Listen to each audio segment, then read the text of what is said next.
Palapakan niyo naman si James at si Hens na sasamahan natin ngayon.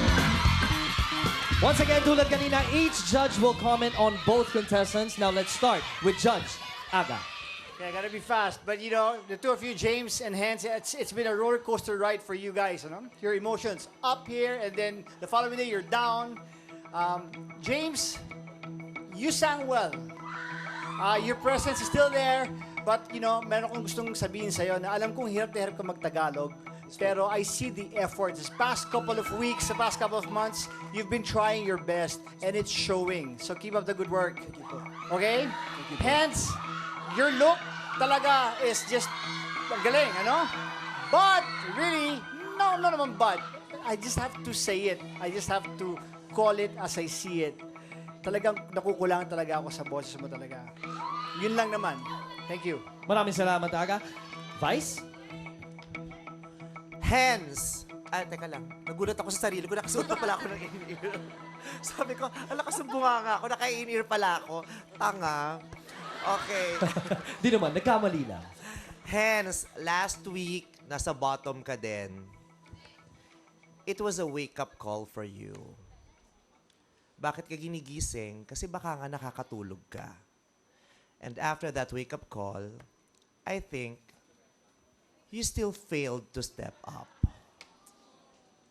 I told you last week, gustong-gusto kita. Gusto namin yung look mo, gusto namin yung dating mo. But at this point of the competition, I am disregarding impressions.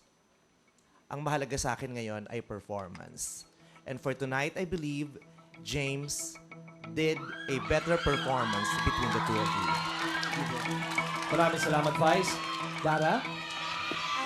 Alam nyo, pareho kayo bagay sa boy band. Si Hens, katulad ng sinabi namin lagi, ganda ng appeal mo, yung diba, image mo. Kaya lang, kulang talaga yung singing and vocally. So pag makikita pa kita next week, sana makikita na namin yung improvement sa singing. And si James, I really like your voice. And simula pa lang gusto na kita eh. Para kang pop star. Thank you, bro. Thank you very much, Dara. Yang? James, you are very handsome tonight. Yes, I think this is the most handsome. Beautiful as well. You are. Ano yung English naman? Huwag na lang natin i-try. Okay. Tagalogin mo na lang para matuto rin, Maganda Yang. ako. Oo, ikaw daw. Totoo maganda. naman yan. Joke lang. Pagod pa yan, pagod yan. Hindi, pero talaga, Kuya Aga, I'm just mesmerized by your voice. Mesmerize! Mesmerized? Spell. Pwede, it's very nice. Na-mesmerize yung off-shoulder niya. Correct. Uy, pangalawa ko pa lang to, guys. Pero I really loved your voice tonight. You're very handsome. Kay Hens naman, syempre yung singing mo hindi perfect, pero yung look mo sobrang kompleto. So, inaasahan talaga namin na mag-step up ka. Kung sakali, kung palampasin ka ng ating mga ladies tonight, sana makitaan ka pa namin ng bago. Maraming salamat sa inyo, judges.